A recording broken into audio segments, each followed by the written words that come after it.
വംശീവിഭൂഷിതകരാൽ നവനീരദാഭാൽ പീതാംബരാൽ അരുണബിംബഫലാധരോഷ്ടാൽ പൂർണേന്ദു സുന്ദരമുഖാൽ അരവിന്ദനേത്രാൽ കൃഷ്ണാത് പരം കിമപി തത്വമഹം ന ജാനേ. ഓം നമോ ഭഗവതേ വാസുദേവായ. ഓം നമോ നാരായണായ. സദ്ഗുരുഭ്യോ നമ. ശ്രീമദ്ഭാഗവതം ദശമസ്കന്ധം പൂർവാർദ്ധം ഷഡ്ചത്വാരിംശോऽധ്യായ 46-ാമത്തെ അധ്യായം. ശ്രീശുക ഉവാച വൃഷ്ണീനാം പ്രവരോ മന്ത്രി കൃഷ്ണസ്യ ദൈതഃ സഖാ ശിഷ്യോ ബൃഹസ്പതേ സാക്ഷാൽ ഉദ്ധവോ ബുദ്ധിസത്തമാ. ശ്രീശുക ബ്രഹ്മർഷി പരീക്ഷത്തിനോട് പറയുകയാണ്, ഇവിടെ വെച്ചിട്ടാണ് ഭഗവാന്റെ ഏറ്റവും വലിയ ചങ്ങാതിയായിട്ടുള്ള ശ്രീകൃഷ്ണസ്യ ദൈതഃ സഖാ ആയിട്ടുള്ള അതുമാതിരി വൃഷ്ണി വംശത്തിലെ പ്രമുഖൻ വൃഷ്ണീനാം പ്രവര, പിന്നെയോ സഖാവ് മാത്രമല്ല മന്ത്രിയും കൂടിയാണ് ഭഗവാന്റെ, പിന്നെയോ കാര്യോപദേഷ്ടാവ് എന്ന എല്ലാ കാര്യങ്ങളിലും ഉപദേശം നൽകുന്ന ആളാണ് മന്ത്രി എന്ന് പറഞ്ഞാൽ. എന്ന് മാത്രമല്ല ബൃഹസ്പതേ സാക്ഷാൽ ശിഷ്യ, ആ ദേവഗുരു ആയിട്ടുള്ള ബൃഹസ്പതിയുടെ ശിഷ്യനാണ് അദ്ദേഹം.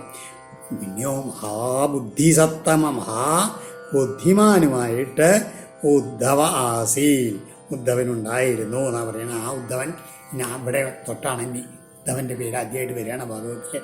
തമാഹ ഭഗവാൻ പ്രേഷ്ടം ഭക്തമേകാന്തിനം ക്വചിൽ ഗൃഹീത്വാ പാണിനാ പാണിം പ്രപന്നാർത്തിഹരോ ഹരി. ഭാഗവത്തിൽ എന്ന് പറയാൻ പറ്റില്ല, ഭാഗവത്തിൽ തൃതീയ സ്കന്ധത്തിൽ ഉദ്ധവനും വിതുരനും എന്നുള്ള സംവാദമാണ്. അത് ഈ കഴിഞ്ഞിട്ടുള്ള കഥ, ഈ ഭഗവാന്റെ കഥ പറയാൻ തുടങ്ങിയിട്ടുള്ള ദശമസ്കന്ധത്തിൽ ഉദ്ധവൻ പ്രതിപാദിക്കപ്പെടുന്ന ഇപ്പോഴാണ് ആദ്യമായിട്ട്.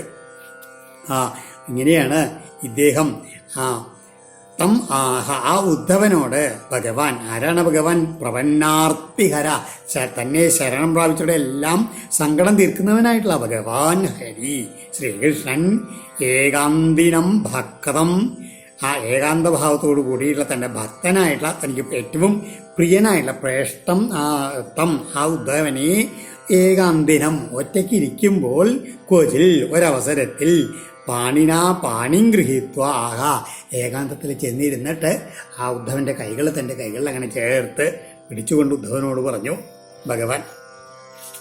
വസുദേവരുടെ സഹോദരനായിട്ടുള്ള ദേവഭാഗൻ്റെ പുത്രനാണ് ഉദ്ധവൻ.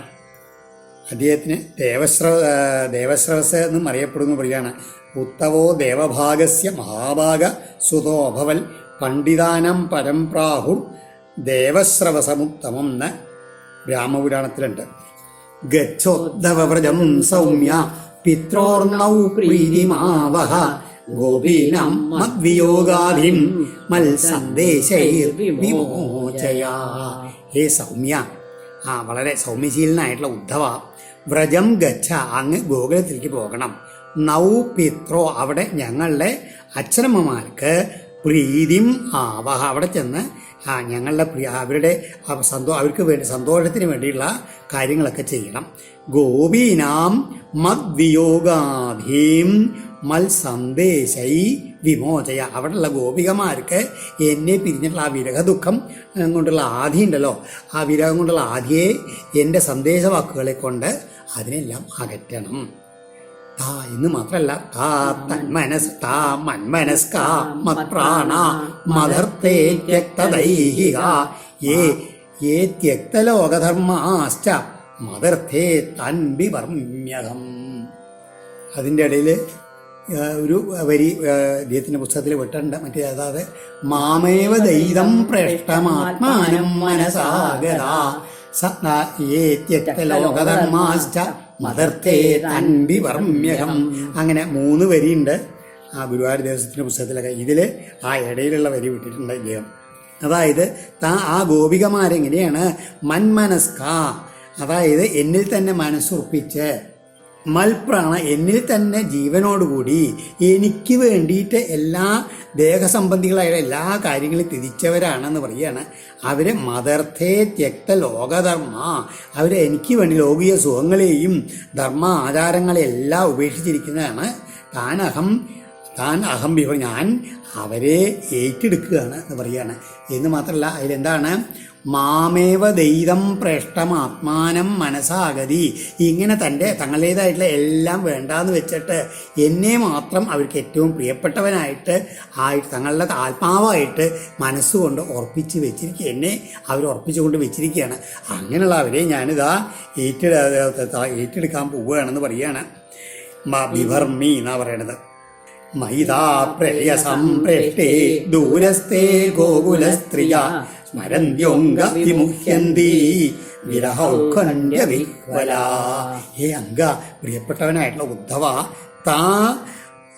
ആ ഗോകുല സ്ത്രീകള് പ്രേയസാം പ്രേഷ്ടേമയി, അവർക്ക് ഏറ്റവും പ്രിയപ്പെട്ടതിൽ വെച്ച് ഏറ്റവും പ്രിയപ്പെട്ടവനായിട്ടുള്ള ഞാൻ ദൂരസ്ഥ ഇങ്ങനെ ദൂരത്തേക്ക് പോയ സമയത്ത് സ്മരന്ത്യ എന്നെ തന്നെ ചിന്തിച്ചുകൊണ്ട് വിരഹോത്കണ്ഠ്യ വിഹ്വല, വിരഹം കൊണ്ടുള്ള മനസ്താപം കൊണ്ട് വളരെയധികം വിവശകളായിട്ട് അവരങ്ങനെ തളർന്നിരിക്കും. അവിടെ വിമുഹ്യന്തി ധാരയന്തി അതികൃച്ഛ്രേണ പ്രായ പ്രാണൻ കഥഞ്ജന പ്രത്യാഗമന സന്ദേശൈർ വല്ലഭ്യോ മേ മതാത്മിക.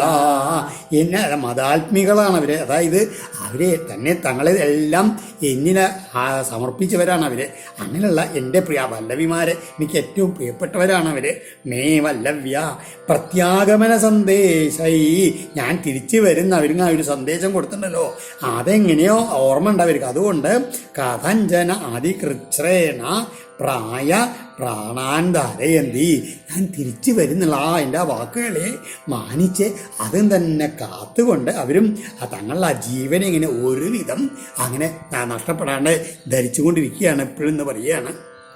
ശ്രീശുകൗവാച ഇത്യുക്ത ഉദ്ധവോ രാജൻ സന്ദേശം ഭർത്തുരാധൃത ആദായ രഥമാരുഹ്യ പ്രയയൗ നന്ദഗോകുലം. ശ്രീ ശിവബ്രഹ്മർഷി പറയാണ്, ഹേ രാജൻ പരീക്ഷിത്തേ, ഇതി ഉക്ത ഉദ്ധവ, ഇപ്രകാരം ഭഗവാനാൽ പറയപ്പെട്ടവനായിട്ടുള്ള ഉദ്ധവൻ ഭർത്തു സന്ദേശം ആദൃത ആദായ, തൻ്റെ സ്വാമിയായിട്ടുള്ള ആ ഭഗവാന്റെ സന്ദേശത്തെ ആദരവോടെ സ്വീകരിച്ചിട്ട് രഥമാരിക തേരിൽ കയറിയിട്ട് നന്ദഗോകുലം പ്രയയൗ, ആ നന്ദഗോപന്റെ ഗോകുലത്തിലേക്ക് അങ്ങോട്ട് യാത്രയായി. പ്രാപ്തോ നന്ദം വ്രജം ശ്രീമാൻ നിമ്ലോചതി വിഭാവസൗ ഛന്നയാന പ്രവിശതാം പശൂനാം കുരരേണുഭി. പ്രവിശതാം പശൂനാം കുരരേണുഭി ഛന്നയാന. ഉദ്ധവൻ അങ്ങനെ വൈകുന്നേരം സന്ധ്യ നേരത്തേക്കാണ് അവിടെ ആ വൃന്ദാവനത്തിൽ ഗോകുലത്തിലെത്തിയതേ. അപ്പോഴേക്ക് എങ്ങനെയാണ് തിരിച്ച് പശുക്കളെ മേയിച്ച് വൈകുന്നേരം തിരിച്ചു വരുന്ന ആ പശുക്കളുടെ കുളമ്പ് തട്ടി വിളുന്നുള്ള ആ മൺപൊടികൾ അങ്ങനെ ആകെ മൂടിയിട്ടുണ്ട്. ആ രഥം അങ്ങനെ ഇങ്ങനെ മൺപൊടികൾ ഇങ്ങനെ വന്നിട്ട് വിഭാവസവും നിമ്ലോചതി, ആദിത്യൻ അങ്ങനെ മെല്ലെ അസ്തമിക്കുമ്പോഴേക്കും ശ്രീമാനായിട്ടുള്ള ഉദ്ധവൻ നന്ദൻ്റെ ഗോകുലത്തെ പ്രാപിച്ചവനായി. ഇതേപോലെ അക്രൂരിൻ്റെ രഥവും ആ ഭഗവാന്റെ കാലടികൾ പശുക്കളുടെ കുളമ്പടികൾ കൊണ്ടും പശുവാൻ്റെ കാലടികൾ അതില്ലേ ആ മൺപൊടികൾ കൊണ്ട് മൂടിയിരുന്നു നേരത്തെ പറഞ്ഞിട്ടുണ്ട്. വാസീതാർത്ഥേ വിയുദ്ധ്യദ്ഭിർ നാദിദം സുഷ്മിഭിർവൃഷൈ ധാവന്തേഭിശ്ചവാസ്രാഭി ഊധോഭാരൈസ്വവത്സകൻ ഇതസ്തതോ വിലംഗദ്ഭിർ ഗോവത്സൈർമണ്ഡിതം ശിലൈ ഗോദോഹ്രബ്ദാഭിരവൈർ വേണൂനാം നിസ്വനേന ച. അഭിരവൈ തന്നെയാണ് നല്ലത്, അതായത് മറ്റേത് ഗോദോ ശബ്ദാവിരവം എന്നാണ്. അഭിരവം എന്ന് പറയാം സിരൈ എന്നുള്ള മണ്ഡിതം സിര ശബ്ദങ്ങളാലും വേണൂനാം നിസ്വനേന. അപ്പോൾ അഭിരവൈ തന്നെയാണ് കൂടുതൽ നല്ലത്. വാസിതാർത്ഥേ അഭിയുദ്ധ്യദ്ധി വൃഷൈനാദീതം. അതായത് എങ്ങനെയാണ് ആ ഗർഭധാരണ യോഗികളായുള്ള പശുക്കൾക്ക് വേണ്ടിയിട്ട് അങ്ങോട്ടും ഇങ്ങോട്ടും ഏറ്റുമുട്ടുന്ന മതിച്ച കാളകളുടെ മുക്ര ശബ്ദം ഇങ്ങനെ കേൾക്കുന്നുണ്ട്. അതുമാതിരി അകിടിൻ്റെ ഭാരത്താൽ ഊതോപാരൈ സ്വവത്സകൻ ധാവന്തീവി, തങ്ങളുടെ കുട്ടികളുടെ നേർക്ക് അങ്ങനെ ഓടിച്ചെല്ലുന്ന വാസ്രാഭിജ പെറ്റ പശുക്കളാലും ഇതത്തത് അങ്ങുമിങ്ങും വിലങ്കദ്ധി അങ്ങോട്ടും ഇങ്ങോട്ടും ചാടി നടക്കുന്ന വെളുത്ത പശുക്കുട്ടികളാലും ഗോതോ അതായത് പൈക്കൾ കറക്കുന്നതിൻ്റെ ഇടയിലുള്ള ശബ്ദ കോലാഹലത്താലും വേണൂനാം നിസ്വനീന ഓടക്കുഴികളുടെ നാദം ഗാനങ്ങളാലും അവിടെ അലങ്കൃതമായിരുന്നു ആ ഗോകുലം ഭഗവാൻ ഉദ്ധവൻ എത്തിയപ്പോൾ. ഗായന്തീഭിശ്ചകർമാണി ശുഭാനി ബലകൃഷ്ണയോ സ്വലങ്കൃതാഭിർഗോപീഭിർ ഗോപൈശ്ച സുവിരാജിതം അഗ്നിർക്കാതിദിഗോ വിപ്ര പിതൃദേവാർച്ചനന്വിതൈ ധൂപദീപൈശ്ച മാലൈശ്ച ഗോപാവാസൈർമനോരമം സർവത പുഷ്പിതവനം ദ്വിജ്വാളികുലനാദിരം ഹംസകാരണ്ഡവാകീർണൈ പത്മഷണ്ഡൈശ്ച മണ്ഡിതം. ആ ഉദ്ധവൻ അവിടെ ചെന്നപ്പോഴത്തുള്ള വ്രജത്തിലെ ഓരോ ഇതിൻ്റെ വർണ്ണങ്ങളാണ്. ബാലകൃഷ്ണയോ ശുഭാനി കർമാണി ഗായന്തീഭി. ആ രാമകൃഷ്ണന്മാരുടെ ആ വളരെ ശുഭകരങ്ങളായിട്ടുള്ള കർമ്മങ്ങളെ അങ്ങനെ ഗാനം ചെയ്തുകൊണ്ടിരിക്കുന്നവരും സ്വലങ്കൃതാഭി ഗോപീഭി നന്നായി അലങ്കരിക്കപ്പെട്ടവരുമായിട്ടുള്ള ഗോപികളാലും ഗോപൈശ്ച ഗോപന്മാരാലും സുവിരാജിതം പ്രശോഭിക്കുന്നതായും ഒപ്പം തന്നെ അഗ്നി അർക്ക ആതിഥി ഗോ വിപ്ര പിതൃദേവ അർച്ചന അന്വിതൈ ഒപ്പം തന്നെ വേണ്ട രീതിയിലുള്ള ധർമ്മപ്രകാരമുള്ള എല്ലാ പ്രവൃത്തികളും അവിടെ ചെയ്യുന്നുണ്ട്.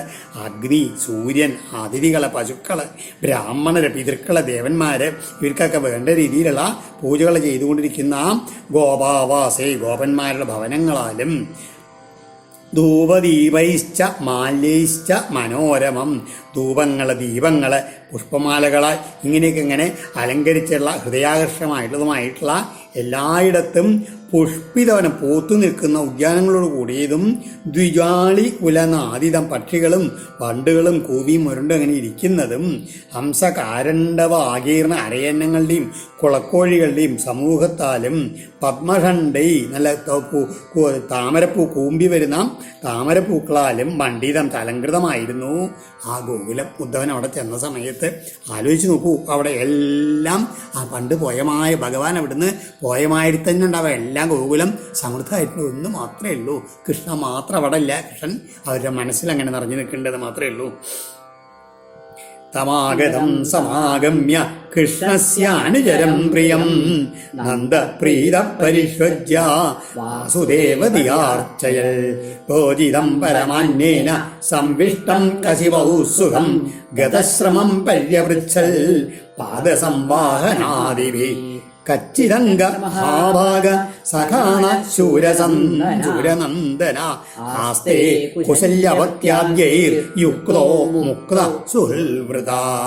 ആ വേഗത അതിൽ ആ ഭഗവാന്റെ പ്രിയപ്പെട്ട കൂട്ടുകാരനായിട്ടുള്ള ഉദ്ധവൻ വന്നതായിട്ട് കണ്ടിട്ട് നന്ദഗോപര് അദ്ദേഹത്തെ വളരെ സന്തോഷത്തോടുകൂടി ആ ആലിംഗനം ചെയ്തിട്ട് ആ ഭഗവാൻ തന്നെയാണ് വാസുദേവതയാർച്ചയൽ കൃഷ്ണൻ തന്നെയാണ് വന്നുള്ള സങ്കല്പത്തോടു കൂടിയിട്ട് ഉദ്ധവനെ പൂജിച്ചു എന്നിട്ടോ വിഭവസമൃദ്ധമായിട്ടുള്ള ആ ഭക്ഷണമൊക്കെ കൊടുത്തു. സുഖമാവണ്ണം അദ്ദേഹത്തിനെ ആ ഒരു താൻ മെത്തയിലിരുത്തി കാല് തടവുക മുതലായുള്ള ഉപചാരങ്ങളൊക്കെ ചെയ്തിട്ട് ഉദ്ധവൻ്റെ യാത്രാക്ഷീണമൊക്കെ തീർത്തു. അങ്ങനെ വിശ്രമിക്കണം ആ ഉദ്ധവനോട് ഓരോന്നങ്ങനെ ചോദിക്കാൻ തുടങ്ങി. അല്ലയോ ആ ഉദ്ധവ, അവിടെ എൻ്റെ പ്രിയപ്പെട്ട ചങ്ങാതിയായിട്ടുള്ള വാസുദേവർ ഇപ്പോൾ ബന്ധനവിമുക്തനായിട്ട് തൻ്റെ പുത്രാദികളാലും ബന്ധുജനങ്ങളാലൊക്കെ അങ്ങനെ ചുറ്റപ്പെട്ടുകൊണ്ട് സുഖമായിട്ട് അവിടെ കഴിയണില്ലേ? അതാണ് ആദ്യത്തെ ചോദ്യം. ദിഷ്ട്യാ കംസോഹത പാപ സാനുഗസ്വേന വാത്മന സാധൂനാം ധർമ്മശീലാനാം യദൂനാം വേഷ്ടിയ സദാ. ആ ഭാഗ്യം കൊണ്ട് എങ്ങനെയാണ് അവൻ്റെ ആ കർമ്മഫലം കൊണ്ട് അല്ലെങ്കിൽ അവൻ്റെ പാപഫലം കൊണ്ട് ആ സത്തുക്കളും ധർമ്മബോധമുള്ളവരുമായിട്ടുള്ള യാദവന്മാരെ എല്ലാപ്പോഴും ദ്രോഹിച്ചുകൊണ്ടിരുന്ന ആ കംസനും അവൻ്റെ പരിവാരങ്ങളൊക്കെ ആ നശിപ്പിക്കപ്പെട്ടു, വധിക്കപ്പെട്ടു. ഭാഗ്യം തന്നെയാണെന്ന് പറയുകയാണ് നന്ദഗോപര്. പിന്നെയോ അവിസ്മരതി ന കൃഷ്ണോ മാതരം സുഹൃദ സഖിൻ ഗോപാൻ വ്രജം ചാത്മനാദം ധാവോ വൃന്ദാവനം ഗിരിം. അപ്പോഴേക്ക് നന്ദഗോപർക്ക് ആദ്യം തൻ്റെ ചങ്ങാതിയുള്ള വസുദേവനെ എന്ന് പറഞ്ഞേ ഉള്ളൂ. അപ്പോഴേക്ക് അവർക്കുണ്ടല്ലോ ആ കൃഷ്ണനെയാണ് ഓർമ്മ വരുന്നത്. അതാണ് ഞങ്ങളുടെ ആ സംരക്ഷണത്തിലിരിക്കുന്ന മാതാവായുള്ള യശോദ അതുമാതിരി മറ്റു ബന്ധുക്കള്, സ്നേഹിതന്മാര്, ഗോപന്മാര്, ഗോകുലം, ഈ ഗോക്കള്, വൃന്ദാവനം, ഈ ഗോവർദ്ധന പർവ്വതം ഇതൊക്കെ ഉണ്ടല്ലോ. ഇതിനൊക്കെ ആ കൃഷ്ണൻ അവിടെ ഇരുന്ന് ഓർക്കണില്ലേ ചോദിക്കുകയാണ്. അപ്യായാസ്യതി ഗോവിന്ദ സ്വജനൻ സകൃതീക്ഷിതും തർഹി ദ്രക്ഷ്യാമ തദ്വക്ത്രം സുനസം സുസ്മിതേക്ഷണം എന്നാണ് ഞങ്ങളുടെ കൃഷ്ണൻ. എങ്ങനെയാണ് ഗോക്കളുടെ ഇന്ദ്രനായിട്ടുള്ള, അതാണ് ഗോവിന്ദൻ, ഗോക്കളുടെ ഇന്ദ്രനായിട്ടുള്ള കൃഷ്ണൻ എന്നാണ് ആ സ്വജനങ്ങളെ കാണാൻ വേണ്ടിയിട്ട് ഇങ്ങനെ വരിക. ഒരിക്കലെങ്കിലും ഇടയ്ക്ക് വരണ്ടാവില്ലേ ചോദിക്കുകയാണ്. വന്ന് കിട്ടിയാണ്ടല്ലോ ആ നല്ല മനോഹരമായിട്ടുള്ള മൂക്കുകൾ, മനോഹരമായിട്ടുള്ള പുഞ്ചിരി, അങ്ങനെ ശ്രീമുഖം ഉണ്ടല്ലോ, ഞങ്ങൾക്കൊന്ന് കാണായിരുന്നു കൃഷ്ണനെ വീണ്ടും. അവിടെ എന്നാ അവൻ്റെ കൃഷ്ണൻ ഇവിടെ വരിക ആണ് നന്ദഗോപർ ചോദിക്കണത്. ദാവാഗ്നേ വാദവർഷാശ്ച വൃഷസർപ്പശ്ച രക്ഷിതാ വിരത്യയേഭ്യോ മൃത്യുഭ്യ കൃഷ്ണേന സുമഹാത്മനാ. നോക്കൂ, ആ ഭഗവാന്റെ ലീലകൾ അങ്ങനെ വരുന്നു. അപ്പോഴേക്കും ഓർമ്മയാണ്, ആ കൃഷ്ണൻ ഞങ്ങളെ കാട്ടുതീയിൽ നിന്ന് രക്ഷിച്ചു, ആ ചുഴലിക്കാറ്റിൽ നിന്ന് രക്ഷിച്ചു, പേമാരിയിൽ നിന്ന് മാതിരിയുള്ള കാളയും പാമ്പിൻ്റെയും രൂപങ്ങൾ വന്നുള്ള അസുരന്മാരിൽ നിന്നൊക്കെ രക്ഷിച്ചു. അങ്ങനെയുള്ള തടുക്കാൻ പ്രയാസമുള്ള ആ മരണോന്മുഖങ്ങളായിട്ടുള്ള ആപത്തുകൾ മഹാത്മാവായിട്ടുള്ള അദ്ദേഹം ഞങ്ങളെ രക്ഷിച്ചു. കൃഷ്ണേന സുമഹാത്മന. പലതരത്തിലുള്ള ആ ആപത്തുകളും ആ മൃത്യു ഭീതികളും ഞങ്ങൾക്ക് ഉണ്ടായപ്പോഴൊക്കെ ഭഗവാൻ ഞങ്ങളെ രക്ഷിച്ചു. സ്മരതാം കൃഷ്ണവീര്യാണി ലീലാഭാംഗനിരീക്ഷിതം ഹസിതം ഭാഷിതം ചാംഗ സർവാന ശിഥിലാക്രിയ ശൈലവനോദേശാൻ വനോദ്ദേശൻ മുകുന്ദപദഭൂഷിതൻ ആക്രീഡാനി ക്ഷമാണാനം മനോയാതി തദാത്മതം. അപ്പോഴേക്കും ആ നന്ദഗോപര് വല്ലാത്തൊരു ഭാവത്തിലെത്തി. എന്താണ് ആ ശ്രീകൃഷ്ണൻ്റെ ഓരോരോ വീരകൃത്യങ്ങൾ, വിലാസമായിട്ടുള്ള മനോഹരമായിട്ടുള്ള ആ നോട്ടങ്ങൾ, അദ്ദേഹത്തിൻ്റെ ആ പുഞ്ചിരി, ആ തമാശ പറഞ്ഞുള്ള ആ സല്ലാപങ്ങൾ, ഇങ്ങനെയൊക്കെ അതിനെയൊക്കെ ഓർമ്മിച്ചുകൊണ്ട് ഞങ്ങളുടെ എല്ലാ കർത്തവ്യങ്ങളും ശിഥിലങ്ങളായിട്ടിരിക്കുന്നു എന്ന് പറയാതെ ഞങ്ങൾക്ക് ഒരു പണിയെടുക്കാൻ, കർത്തവ്യം ഒന്നും ചെയ്യാൻ കഴിയാത്തൊരവസ്ഥയാണ്. കൃഷ്ണനെ തന്നെ ചിന്തിച്ചുകൊണ്ട് അങ്ങനെ ഇരിക്കുകയാണ് ഞങ്ങളെന്ന് പറയുകയാണ്. ആ ഭഗവാന്റെ കാലടിപ്പാടുകൾ ഇതാ ഈ യമുനാതീരം, വൃന്ദാവനത്തിലെ ഓരോ പ്രദേശങ്ങൾ, അതുമാതിരി ഭഗവാൻ അങ്ങനെ കളിച്ച് നടന്നുള്ള ഓരോ സങ്കേതങ്ങൾ, ഇതൊക്കെ ഇങ്ങനെ കാണുമ്പോണ്ടല്ലോ ഞങ്ങളങ്ങനെ അദ്ദേഹമായിട്ട് അങ്ങനെ താതാത്മ്യം പ്രാപിച്ചുകൊണ്ടുണ്ടല്ലോ. മനോയാതി തദാത്മതാം, താതാത്മ്യം പ്രാപിക്കുകയാണ് ഞാൻ പറയാണ് നന്ദഗോപര്. മന്യേ കൃഷ്ണം ച രാമം ച പ്രാപ്താവിക സുരോത്തമൗ സുരാണാം മഹദർത്ഥായ ഗർഗസ്യ വചനം യഥാ. ഞങ്ങൾക്കറിയാം എങ്ങനെയാണ് ആ ഗർഗമഹർഷി അരുളി ചെയ്തിട്ടുണ്ട് ഞങ്ങളോട്. എന്താണ്, കൃഷ്ണനും രാമനും സാധാരണ മനുഷ്യന്മാരല്ല, അവർ ദേവശ്രേഷ്ഠന്മാരാണ്, മഹത്തായിട്ടുള്ളൊരു ദേവകാര്യത്തിന് വേണ്ടി അവതരിച്ചവരാണ് എന്ന് പറഞ്ഞിട്ടുണ്ട്. അത് ഞങ്ങളും അങ്ങനെ തന്നെയാണ് കരുതുന്നത്. കംസം നാഗായുധ പ്രാണം മല്ലൗ ഗജപതിം തഥാ അവദിഷ്ടം ലീലയൈവ പശൂനിവ മൃഗാധിവ. എന്താണ് ആ കംസനെ വധിച്ചു. അതുമാതിരിയോ എങ്ങനെയാണ്, നാഗായുധപ്രാണം എന്നാണ്. അതായത് 1000 ആനകളുടെ ബലമുള്ള കംസനെയാണ് നിഷ്പ്രയാസം വധിച്ചത്. അത്ര തന്നെ ബലമുള്ള കുലയാപീഠത്തെയും വധിച്ചു എന്ന് മാത്രമല്ല, ഒരു എങ്ങനെയാണ് ഗജപതിം യഥാ, അതുമാതിരി മല്ലന്മാരെ ഇവരെല്ലാം ഈ നിഷ്പ്രയാസം എങ്ങനെ ലീലയൈവ പശൂനിവ മൃഗാധിപ. ഒരു സിംഹം മൃഗങ്ങളെ മറ്റു പശുക്കളെയൊക്കെ കൊല്ലുന്നത് മാതിരി ഉണ്ടല്ലോ, നിഷ്പ്രയാസം ഭഗവാൻ ഇവരെല്ലാം വധിച്ചു. താലത്രയം മഹാസാരം ധനുര്യഷ്ടിമിവേഭരാൻ ഭവഞ്ജയേന ഹസ്തേന സപ്താഹമദതാൽ ഗിരിം പ്രലംബോദിനിഗോരിഷ്ട തൃണാവർത്തോപഘാതയ ദൈത്യാസുരാസുരജിതോ ലീലയാ. എന്ന് മാത്രമല്ല, എന്തെല്ലാം ലീലകളാണ്. ആ താലത്രയ ഒരു 3 കരിമ്പനയുടെ അത്ര വലിപ്പമുള്ള ആ വില്ല് നിഷ്പ്രയാസം ഒരു ആന ഒരു ചെറിയൊരു വടി ഒടിക്കുന്ന മാതിരിയല്ലേ. ധനുര്യഷ്ടിമിവേ ഭരാട്ട്, അങ്ങനെ അല്ലേ വില്ല് കൊലച്ചൊടിച്ച് കഴിച്ചത്. അതുമാതിരി ഏകേന ഒരു കൈ കൊണ്ട് ആ ഗോവർദ്ധന പർവ്വതം 7 നാളങ്ങനെ പൊക്കി പിടിച്ച് നിന്നില്ലേ ആ കണ്ണൻ. ആ ദേവന്മാരെ പരാജയപ്പെടുത്തുന്നവരായിട്ടുള്ള പ്രലംബൻ, ധേനുകൻ, അരിഷ്ടൻ, തൃണാവർത്തൻ, ഭഗൻ തുടങ്ങിയുള്ള അസുരന്മാരെയൊക്കെ ഒരു ലീലയായിട്ട് അവരെല്ലാവരും ആ ഭഗവാൻ നിഗ്രഹിച്ചു. ഇങ്ങനെ ശ്രീശുകൗവാച ഇതി സംസ്മൃത്യ നന്ദകൃഷ്ണാനുരക്തതി അത്യുത്കണ്ഠോഭവൽ തൂഷ്ണിം പ്രേമ പ്രസരവിഹ്വല. ആ ശ്രീശുബ്രഹ്മണ്യൻ പറയാണ്, ഇങ്ങനെ ഭഗവാനിലെ അനുരക്തമായുള്ള മനസ്സോട് കൂടിയുള്ള ആ നന്ദഗോപര് ഇങ്ങനെ ഭഗവാന്റെ ഓരോ ലീലകൾ അങ്ങനെ ഓർത്തോർത്തിട്ട് പ്രേമം അങ്ങനെ വർദ്ധിച്ചിട്ട് ഉത്കണ്ഠാഭരിതനായിട്ട് ഒന്നും പറയാൻ വയ്യാണ്ട് അങ്ങനെ കണ്ണീരൊഴുക്കി മൗനം അവലംബിച്ചു. യശോദാവർണ്യമാനാനി പുത്രസ്യ ചരിതാനി ച ശൃണ്വന്യശ്രുണ്യവാസ്രാക്ഷീൽ സ്നേഹസ്മൃതമയോധര.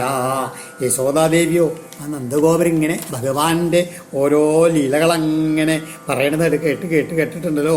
യശോദ ഇങ്ങനെ കണ്ണീരൊഴുക്കിക്കൊണ്ട് മുലയിൽ നിന്ന് ഇങ്ങനെ പാല് ചുരക്കുന്നുണ്ട് ആ സ്നേഹം കൊണ്ട്. നിനക്കൊന്നും പറയാൻ വയ്യാണ്ട് ആ ഉണ്ടാണ്ട് യശോദയും അടുത്ത് അങ്ങനെ ഇരുന്നു എന്ന് പറയുകയാണ്. തയോരിത്തം ഭഗവതി കൃഷ്ണേ നന്ദയശോദയോ വീഖ്യാനുരാഗം പരമം നന്ദമാഹോദ്ധവോ മുദാ. ഇങ്ങനെ ആ നന്ദഗോപരുടെയും യശോദയ്ക്കും ആ ഭഗവാൻ ശ്രീകൃഷ്ണനിൽ ഉണ്ടായിട്ടുള്ള ഇത്ര അധികം ആ സ്നേഹവാത്സല്യം കണ്ടുള്ള മനസ്സിലാക്കിയുള്ള ഉദ്ധവൻ ആ നന്ദഗോപരോട് ഇപ്രകാരം പറയാൻ തുടങ്ങി. ഉദ്ധവോ വാച യുവാം സാഖ്യതമോ നൂനം ദേഹിനാമിഹ മാനദ നാരായണേ അഖില ഗുരവൂ യത്കൃതാമതിരീദൃശി. ഹേ മാനദ, അലയോ എല്ലാവർക്കും അഭിമാനത്തെ നൽകുന്നവനെ എന്നാണ് ഉദ്ധവൻ നന്ദഗോപരോട് പറയണത്.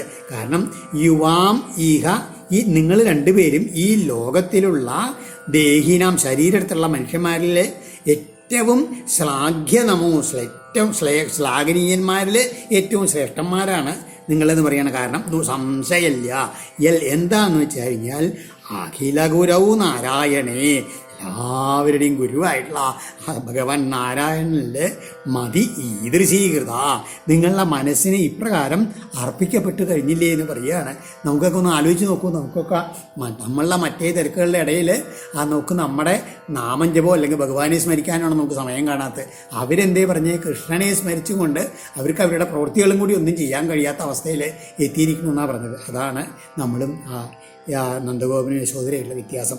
ഏതോ ഹി വിശ്വസ്യ ച ബീജയോനി രാമോ മുകുന്ദ പുരുഷ പ്രധാനം അന്വീയ ഭൂതേഷു വിലക്ഷണസ്യ ജ്ഞാനസ്യ ചേഷാത ഇമൗ പുരാണൗ. ഉദ്ധവൻ നന്ദഗോപരോട് പറയാണ്, ഈ ഇമൗ പുരാണോ, ഇവർ രണ്ടുപേരും എങ്ങനെയാണ്, അതായത് ഈ മുകുന്ദ രാമ ശ്രീകൃഷ്ണനും ബലരാമനും വിശ്വസ്യ ബീജയോനീഹി, ഈ പ്രപഞ്ചത്തിൻ്റെ ബീജവും യോനിയുമാണ്, പുരുഷനാണ്, പ്രകൃതിയുമാണ്. ആദ്യമേയുള്ള ഇവർ രണ്ടുപേരും എങ്ങനെയാണ് ഈ ജീവജാലങ്ങളുടെ ഉള്ളിൽ പ്രവേശിച്ചിട്ട് അവയിൽ നിന്ന് വിഭിന്നമായി നിൽക്കുന്ന, ഇതിലെ ജീവജാലങ്ങളെ മുഴുവൻ സൃഷ്ടിച്ച് അതിൻ്റെ ഉള്ളിൽ പ്രവേശിക്കുന്നുണ്ടെങ്കിലും അവർ ഇതിന്നെല്ലാം വിട്ടു നിൽക്കുന്ന ജ്ഞാനസ്യച ഈശാദേ, ജ്ഞാനസ്വരൂപത്തിൻ്റെയും കൂടിയിട്ട് നിയന്താക്കളാണ് ഇവർ രണ്ടുപേരെന്ന് പറയുകയാണ്. യസ്മിൻ ജന പ്രാണവിയോഗകാലേ ക്ഷണം സമാവേശ്യ മനോവിശുദ്ധം നിർഹൃത്യ കർമാശയമാശുയാതി പരം ഗതിം ബ്രഹ്മമയോർക്കവർണ്ണ. ജന, യാതൊരു മനുഷ്യൻ പ്രാണവിയോഗ, തൻ്റെ പ്രാണം വേർപെട്ടു പോണ സമയത്ത് വിശുദ്ധം മന, എല്ലാ മാലിന്യങ്ങളും അകറ്റിയിട്ടുള്ള തൻ്റെ മനസ്സിനെ ഒരു ക്ഷണനേരം പോലും യസ്മിൻ സമാവേശ്യ, യാതൊരുവനിൽ നന്നായി ഉറപ്പിച്ച് കർമാശയം നിർഹൃത്യ, കർമ്മവാസനകളെയെല്ലാം നശിപ്പിച്ചിട്ട് ആർക്കവർണ, സൂര്യനെ പോലെ തേജസ്സോടെ ബ്രഹ്മഭാവത്തെ പ്രാപിച്ചവനായിട്ട് ആശു പരാംഗതിം യാതി, ഉടനെ തന്നെ ആ പരമഗതിയെ പ്രാപിക്കുന്നു. അതിൻ്റെ ആ തസ്മിൻ, ആ യസ്മിൻ എന്നുള്ള അന്യാണ്. അങ്ങനെയുള്ള തസ്മിൻ ഭവന്താവാഖിലാത്മഹേതൗ നാരായണേ കാരണമർത്യമൂർത്തൗ ഭാവം വിദത്താം നിതരം മഹാത്മൻ കിം വാവശിഷ്ടം യുവയോ സുഹൃത്യം.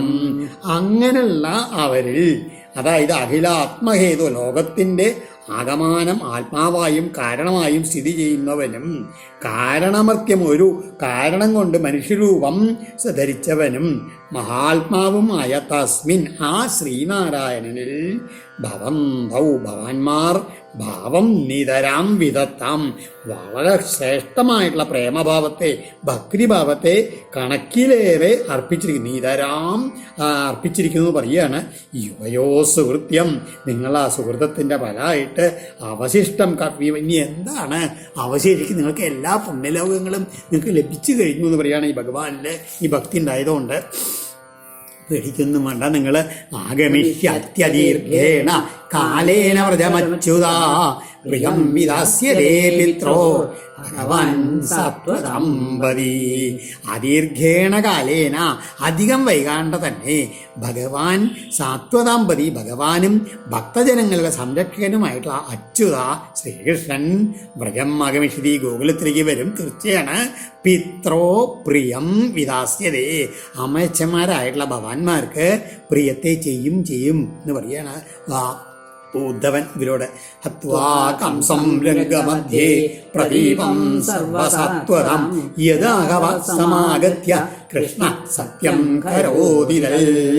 രംഗമധ്യേ കൃഷ്ണ, ആ മല്ലയുദ്ധരംഗത്തിൻ്റെ ഇടയിൽ വെച്ചിട്ട് ശ്രീകൃഷ്ണൻ സർവസാത്വതാം പ്രദീപം, എല്ലാ യാദവന്മാരുടെയും വിരോധിയായിട്ടുള്ള കംസം ഹത്വ, കംസനെ വധിച്ച ശേഷം നിങ്ങളെ സമാഗത്യ വന്നു കണ്ട് എന്ത് ചെയ്യാമെന്ന് പറഞ്ഞിരുന്നുവോ തൽ അതിനെ സത്യം കരോതി, തീർച്ചയായിട്ടും സത്യമായി ചെയ്യും. അതായത് യാതയൂയം വ്രജം താതെന്നൊക്കെ പറഞ്ഞിട്ടുള്ളത് അതാണ്. അപ്പോൾ ഇവിടെ ഉദ്ധവൻ ഓർമ്മിപ്പിക്കണതേ, ഞാൻ വരാം, നിങ്ങൾ പോയിക്കോട്, ഉറപ്പായിട്ട് ഞാൻ തിരിച്ചും വരും എന്നൊക്കെ ഭഗവാൻ പറഞ്ഞതാണ് ഓർമ്മിപ്പിക്കണത്.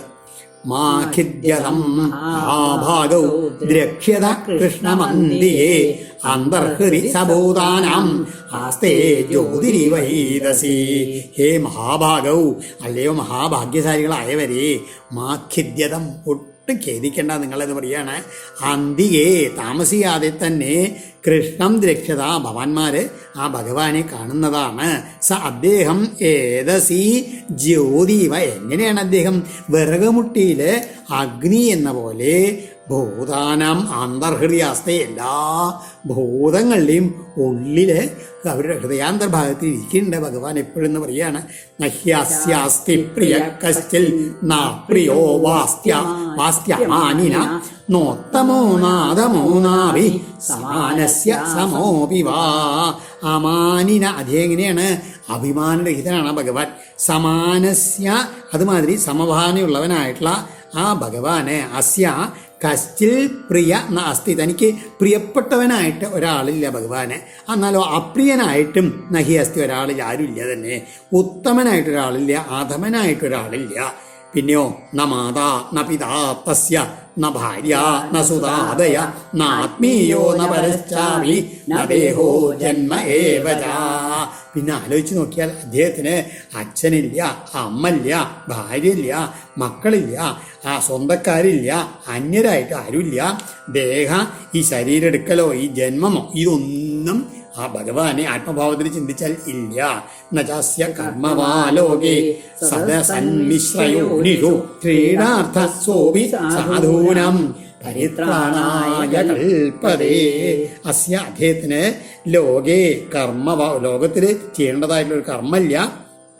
അവയെങ്കിലും പിന്നെ അപ്പോഴാണ് എന്തിനാ വന്നത് വെച്ചാൽ ക്രീഡാർത്ഥസ, ഒരു ക്രീഡയാകുന്ന ഒരു ലീലയ്ക്ക് വേണ്ടിയിട്ട് അദ്ദേഹം, അതെന്താണ് അദ്ദേഹത്തിൻ്റെ ലീലയുടെ ഉദ്ദേശം? സാധൂനം പരിത്രാണായ, സത്തുക്കളായുള്ളവരുടെ സജ്ജനങ്ങളുടെ സംരക്ഷണത്തിനായിട്ട് സദസൻ മിശ്രയോനിഷു, സത്തും അസത്തും കലർന്നുള്ള പല യോനികളിൽ അദ്ദേഹം ഇങ്ങനെ സങ്കല്പിച്ചുകൊണ്ട് ഇങ്ങനെ അവതരിക്കണു. അങ്ങനെ ഒരു അവതാരമാണ് ഇപ്പോൾ ദാ ഭഗവാന്റെയും ഇവിടെ എന്ന് പറയാണ്. സത്വം രജസ്തമയിതി ഭജതേ നിർഗുണോ ഗുണൻ ക്രീഡന്നതീരോത്ര ഗുണൈ സൃജത്യവതിഹന്യജ. നിർഗുണനാണ് ഭഗവാൻ യഥാർത്ഥത്തില്. എന്നാലോ സത്വം രജ തമ ഇതി, സത്വം രജസ് തമസ് എന്നീ തരത്തിലുള്ള ഗുണാൻ ഭജതെ ആശ്രയിക്കുകയും ചെയ്യണോ. ജന്മരഹിതനായിട്ടുള്ള അദ്ദേഹം അതീത, എന്തിനേയും മറികടന്ന് നിൽക്കുന്നവനാണെങ്കിലും, അതായത് ത്രിഗുണാതീതനാണ്, നിർഗുണനാണ്, അല്ലെങ്കിൽ ഗുണങ്ങളിലേക്ക് അതീതനായിട്ടുള്ള ആളാണെങ്കിൽ കൂടിയിട്ട് ക്രീഡൻ, ഒരു ലീലയായിക്കൊണ്ട് വിഹരിച്ചുകൊണ്ട് ഗുണൈ, ഈ ഗുണങ്ങളെ ഉപയോഗിച്ചുകൊണ്ട് സൃഷ്ടിക്കുകയും രക്ഷിക്കുകയും സംഹരിക്കുകയും ചെയ്യുന്നു. യഥാ ഭ്രമരികാ ദൃഷ്ട്യാ ഭ്രമ്യജീവ മഹീയതേ ചിത്തേ കർത്തരി തത്രാത്മാ കർത്തേവാഹം ദിയാ സ്മൃത. ഭ്രമരികാദൃഷ്ടി, അങ്ങനെ കണ്ണിങ്ങനെ നമ്മളിങ്ങനെ ചുഴറ്റിക്കൊണ്ടിരുന്ന എങ്ങനെയാണ്?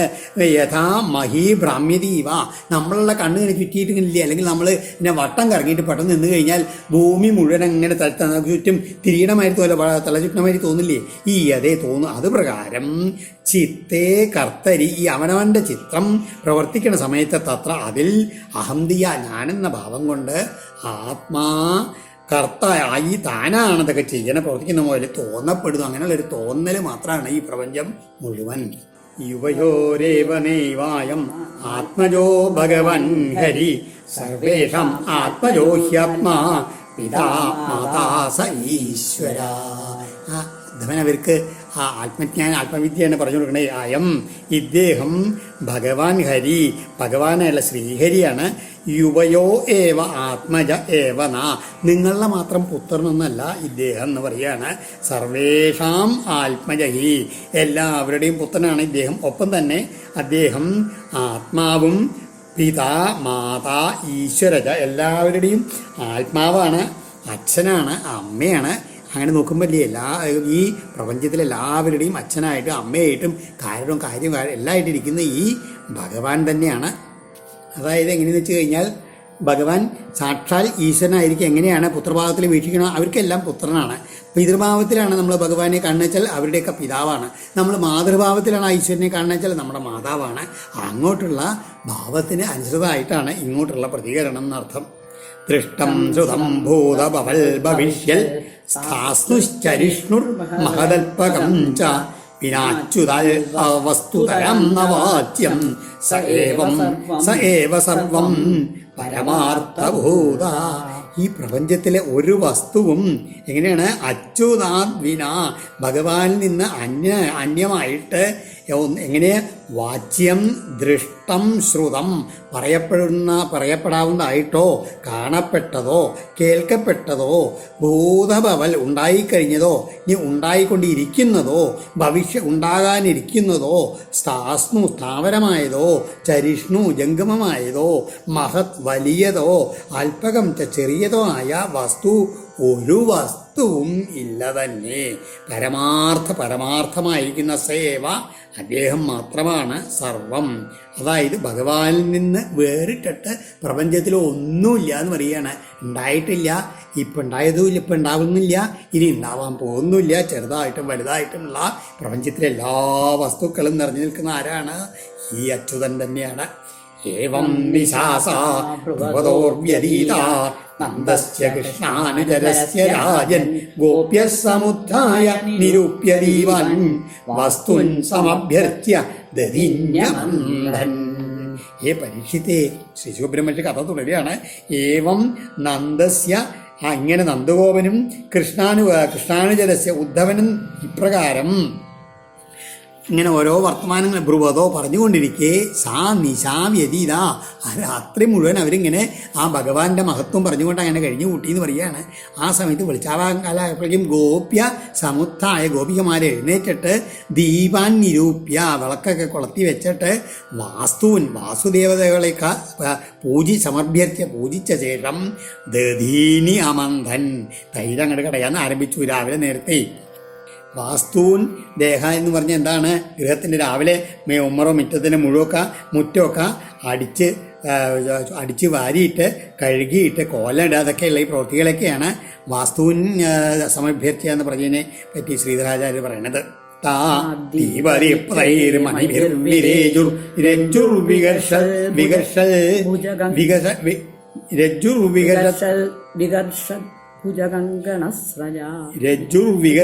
ഭുജകങ്കണസ്രജ ചലന്നിദംബസ്തനഹാരകുണ്ടല തുഷൽകപോലാരുണ കുങ്കുമാനന.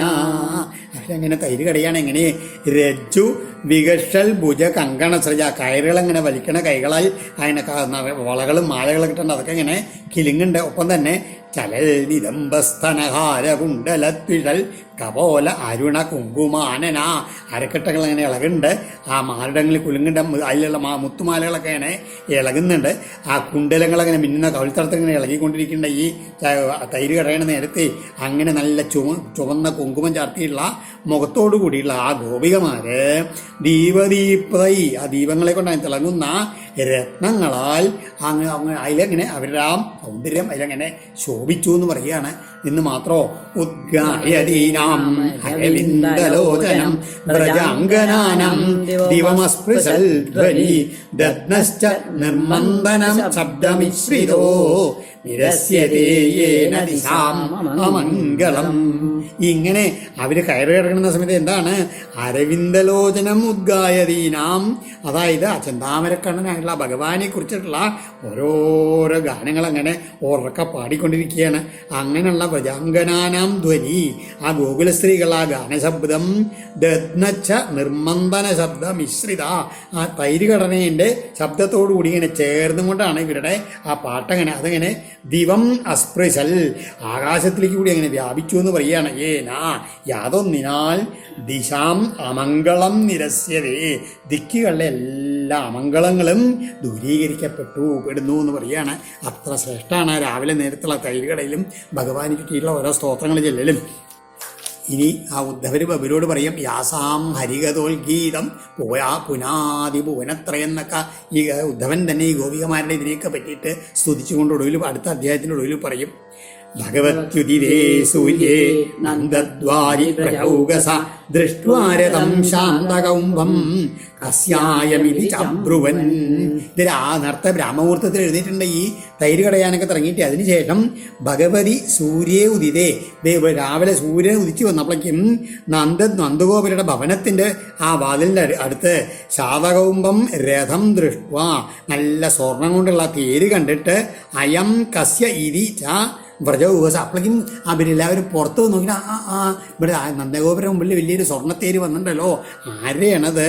ഇങ്ങനെ അവർ ഓരോരുത്തർ അങ്ങോട്ടും ഇങ്ങോട്ടും സംശയിക്കാൻ തുടങ്ങി. അക്രൂര ആഗതക്കിം വാ കംസസ്യാർത്ഥസാധക യേന നീതോ മധുപുരിം കൃഷ്ണ കമലലോചന. കംസസ്യ അർത്ഥസാധക, കംസന്റെ കാര്യം സാധിപ്പിക്കാൻ വേണ്ടിയിട്ടുള്ള ഏന കമലലോചന കൃഷ്ണ മധുപുര. പണ്ട് ആ കംസന്റെ കാര്യം സാധിക്കാൻ വേണ്ടി ആരാണോ ഞങ്ങളുടെ ചെന്താമരക്കണ്ണനായുള്ള കണ്ണനെ ഇവിടുന്ന് മധുപുരയിലേക്ക് കൊണ്ടുപോയിട്ടുള്ളത് സ അക്രൂര, ആ അക്രൂരൻ കിം വീണ്ടും വന്നിരിക്കുകയാണോ എന്നാണ് ഒരാളെ സംശയം. കിം സാധയിഷ്യസ്മാഭിർ ഭർത്തുപ്രേതസ്യ നിഷ്കൃതിം ഇതി സ്ത്രീണം വദന്തീനം ഉദ്ധവോഗാൽ കൃതന്നിക. പ്രേതസ്യ ഭർത്തു അസ്മാഭി നിഷ്കൃതിന്യ, ഞങ്ങളുടെ നാഥൻ മരിച്ചു പോയിട്ട് അദ്ദേഹത്തിൻ്റെ അശേഷക്രിയ ചെയ്യാൻ വേണ്ടി ഞങ്ങളെയും കൂടി കൊണ്ടുപോകാൻ ഉദ്ദേശിച്ചിട്ടാണോ ഇവരിങ്ങനെ ഈ തേരും കൊണ്ട് വന്നിരിക്കണത്? അങ്ങനെ അത്രയധികം വിഷമാണ് അവർക്ക് വന്നത്. അങ്ങനെ ആ രീതിയിലാണ് അവർ സ്ത്രീനാം വദന്തീന, ഇപ്രകാരം സ്ത്രീകൾ അങ്ങോട്ടും ഇങ്ങോട്ടും പറഞ്ഞുകൊണ്ടിരിക്കുമ്പോൾ ഉദ്ധവ കൃതാന്നിക, ആ ഉദ്ധവൻ രാവിലെയുള്ള പ്രഭാത കർമ്മങ്ങളൊക്കെ ചെയ്തിട്ട് തിരിച്ചിങ്ങനെ വരികയാണ്. യമുനാദേവിയെ വെച്ച് കുളിച്ച് ആ പ്രഭാത കർമ്മങ്ങളൊക്കെ ചെയ്ത് തിരിച്ചിങ്ങനെ വരികയാണ്. ആ സമയത്താണ് അവർ ഉദ്ധവനെ കണ്ടത്. ഓം ശ്രീകൃഷ്ണാർപ്പണമസ്തു. ഇത് ശ്രീമദ്ഭാഗവതേ മഹാപുരാണേ പാരമഹംസ്യാം സംഹിതായാം ദശമസ്കന്ധേ പൂർവാർദ്ധേ നന്ദശോകാപനയനം നാമ ഷട്ചത്വാരിംശോऽധ്യായ. സർവത്ര ഗോവിന്ദനാമ സങ്കീർത്തനം. ഗോവിന്ദ ഗോവിന്ദ. ഈ ഗോപികമാര് രാത്രിയൊന്നും അറിഞ്ഞിട്ടില്ല ഉദ്ധവൻ ഇവിടെ വന്നുള്ള കഥയെ. ഈ തേര് കണ്ടപ്പോൾ അവർക്ക് അക്രൂരനാണ് ഓർമ്മ. അവരെ സംബന്ധിച്ചുള്ള അക്രൂരൻ മഹാക്രൂരനായിട്ടൊരാളാണ്. തങ്ങളുടെ കണ്ണായിട്ടുള്ള കൃഷ്ണനെ പറിച്ചു കൊണ്ടുപോയിട്ടുള്ള അക്രൂരനാണ്. അതാണ് അത്ര അധികം ദേഷ്യത്തോട് പറയുന്നത്. ആ കൃഷ്ണൻ്റെ ആ ശേഷക്രിയകൾക്ക് വേണ്ടിയിട്ട് തങ്ങളുടെ മാംസം കൊണ്ടുപോകാൻ വേണ്ടി അക്രൂരൻ വന്നിരിക്കുകയാണെന്നൊക്കെയുള്ള ഈ രീതിയിലാണ് ഈ ഗോപികമാരിൽ ചോദിക്കുന്നത്. അവരുടെ ആ ഭഗവാൻ ഭക്തിയുടെയും ആ വിരഹത്തിൻ്റെയും ആ എത്രത്തോളം ശക്തിയുണ്ട് അല്ലെങ്കിൽ ഭാവമുണ്ടെന്ന് കാണിക്കാൻ വേണ്ടിയിട്ടാണ് അങ്ങനെയുള്ള ആ ശ്ലോകം.